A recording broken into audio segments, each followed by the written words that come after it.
Hello, hello. Today's another episode of things that I found very interesting between the different countries in Europe compared to where I come from. I was born and raised in Hong Kong. Today we'll be focusing on food. Number one, the obsession with sparkling water. Now, this is something that I think is very specific to Germany or Austria. I don't know, maybe also some other countries in Northern Europe, but these people are obsessed with sparkling water. It's to the point where you will see sparkling water machines sold in supermarkets. So you can actually buy sparkling water in supermarket and also the machines that create that sparklingness. I find that very interesting because in Hong Kong, sparkling water is not much of a thing. Actually, we prefer warmer drinks, warmer teas in Hong Kong, and even in Pakistan we drink chai, which is like warm tea. We don't drink sparkling water that often. And in Chinese medicine, sparkling water is actually considered unhealthy, or it's like a cold substance that is not actually doing that. It's kind of making your energy imbalance, and it can cause negative effects of your body like bloating and everything like that. But from what I've heard from people over here is that actually sparkling water has health related benefits as well, especially the water that comes or is associated with natural springs, and it has health benefits and people actually drink it on a regular basis. And now I've also turned into this person that loves sparkling water, and I prefer it over normal water. I thought about many times to actually get a sparkling water machine, but I'm just like, man, I should really save my money and spend it on better things than getting machines to make water sparkle. I don't know, I can't justify spending on this at the moment. The second thing is the variety of bread. Like, oh my god, when you walk into a bakery or just a supermarket in here in Austria or in Germany, you will the amount of bread you will see, the variety in bread you will see is insane. There's options of all different types and sorts of bread. In fact, there's more than 3,000 registered bread varieties in Germany.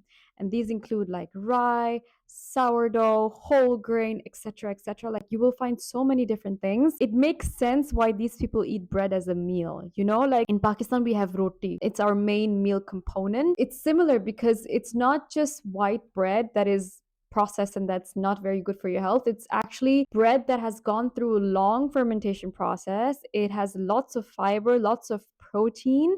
And so when you eat that with like cheese or tomato or anything on top, it can count as a nutritious meal. And here, having bread with cheese or tomato is completely normal. But back home in Hong Kong, that's a snack almost, or if you would like, or like a lunch, like a small lunch, like a sandwich, you know, we wouldn't have that as a meal. It was actually not hard to get accustomed to because I am accustomed to having roti as a regular part of my meal. There's many different varieties of rotis as well. It can be healthy depending on the flour that you use, obviously. But in Hong Kong, the bakeries in Hong Kong or the supermarket or places that sell bread, typically bread is more of a baked good. You know, the most popular baked or the most popular bread in Hong Kong or people that normally eat is like polo pao, which is basically pineapple bun. And these breads, I wouldn't even call them a bread, you know. It's like baked good, filled with or topped with sugar, topped with other fillings, topped with other flavors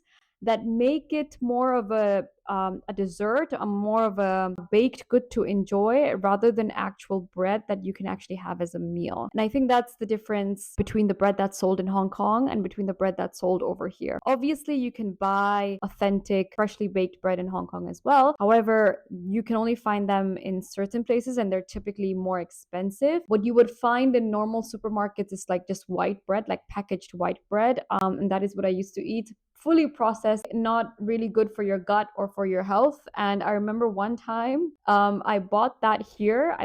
You can also get these white packaged processed thingies over here as well. And I bought it one time over here and I was standing in the line to pay for it.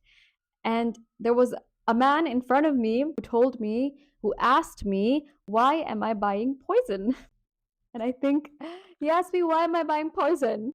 And I'm just like, I just want to have white, soft bread. Like I like sometimes just having white, soft bread that it's processed. Like what does it have to do with you, you know? I feel like I talked so much about bread. And then we come to the coffee culture. This is something that I can definitely say that it is all over Europe. Like coffee culture is so strong over here, to the point where I researched, and the top coffee consuming countries, the top 10, they're all in Europe. There was not even a single Asian country over there. And that makes sense because in Asia, it is more so that we typically drink warm tea. We have a strong tea culture, whether that's in Hong Kong, whether that's in Pakistan. It's not just about the coffee consumption, it's about the culture around it, right? So in Europe, coffee is not just seen as just a drink, a caffeinated drink that you take away with you to caffeinate yourself. It's a culture. You sit down, you enjoy the coffee for hours, even if you've just bought an espresso. It's meant to be enjoyed with people around a table, and there's a whole culture built around it. It's really rare that you see people walking around with cups of coffees because they would rather sit and enjoy it than walk around with takeaway cups. And I feel very weird actually asking for takeaway over here as well. I would typically just sit down. And it's similar to the culture of yam cha in Hong Kong. So we have that in Hong Kong as well. We have that in Pakistan as well. Like we sit down, we drink chai, and it's not just about the chai, it's not about the chai, it's about like being together and spending the time together and drinking the beverage together. And it's like an afternoon tea time, whatever it is. And because of this, there's so many coffee shops around here. Like around every corner, I remember in Spain there would be a coffee shop.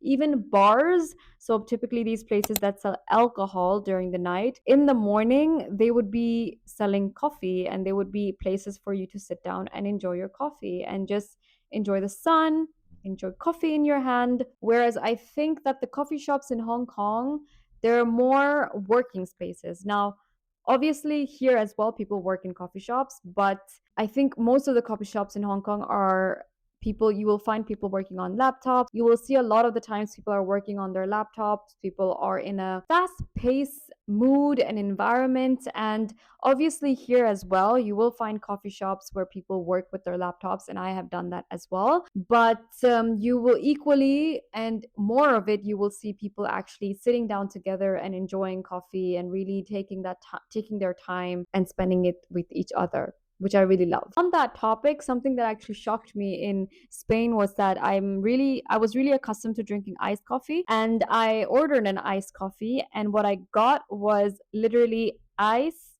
and coffee, like hot coffee with a big block of ice. I feel like I have a picture, I don't know. But they didn't just have iced coffee, and this happened to me so many different times, and I stopped ordering iced coffee. Obviously, you can get iced coffees in some coffee shops, but they're more for tourists, more modern, and have different options for you to pick from. But typically, in those local cafes and local bars, you wouldn't be able to get an iced coffee. It's really about the culture here. So that's why they don't really customize it to adapt to the modern times. For me now, coffee also means to sit down and enjoy a conversation with somebody else rather than to take it away. I've stopped taking away coffees with myself. And I think that it's very nice when you can take bits and pieces of other culture and incorporate it to your own life. And that's how I've done it for myself. If you've also had similar experiences and thoughts, I would love to know. Just let me know in the comments down below. I would love to also hear about your thoughts and your experiences with it. And I will see you in the next video. If you liked my video, please like and follow. I will continue to post more. Bye bye.